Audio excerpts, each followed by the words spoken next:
అందరికీ నమస్కారం. ఈరోజు డే 198. ఈరోజు ఇడియపతి వినాయక స్వామి ఆలయం గురించి చూడబోతున్నాం.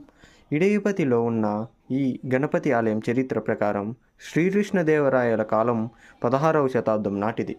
అయితే దీనికి సంబంధించి ప్రముఖ కథ ఏంటంటే, ఒకసారి స్థానిక పశుపాలకుడు ఈ గుహలో విశ్రాంతి తీసుకుంటుండగా గణపతి దర్శనం పొందాడట. ఆ తర్వాత అక్కడ గణపతి శిల కనిపించి స్వామి స్వయంగా ప్రతిష్ఠించాడయ్యా అన్న నమ్మకం ఉంది. ఈ ఆలయం ప్రజల ఆరాధనతో అభివృద్ధి చెంది ఇప్పటికీ ఒక శక్తివంతమైన క్షేత్రంగా నిలుస్తుంది. ఈ గుహ ఆలయం తమిళనాడు రాష్ట్రం మదురై జిల్లాలోని ఇడియపతి గ్రామం సమీపంలో ఉంది. మదురై నుండి సుమారు 40 కిలోమీటర్ల దూరంలో ఉంటుంది. చిన్న కొండల మధ్య గుహలుగా ఏర్పడిన శిలలో ఈ ఆలయం ఉంది. ప్రయాణికులకు ఇది ఒక ప్రశాంతమైన సహజసిద్ధమైన యాత్ర స్థలంగా ఉంటుంది. ఇది ఒక స్వయంభూ గణపతి ఆలయం. శిలలో తానుగా ఏర్పడిన గణపతి ముఖాన్ని భక్తులు ఇప్పటికీ దర్శించుకుంటున్నారు.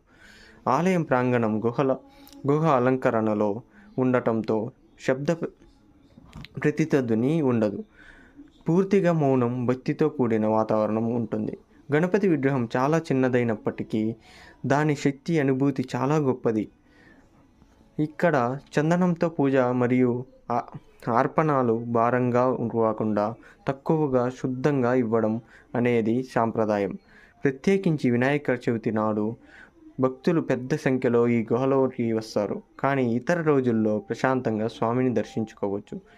ఈ ఆలయం మనకు చెప్పింది ఏంటంటే, దేవుడు ఏ పెద్ద కట్టడాల్లో కాదు, ప్రకృతి, విశ్వాసం, భక్తి ఉన్న చోటే ఆయన నిలుస్తాడు.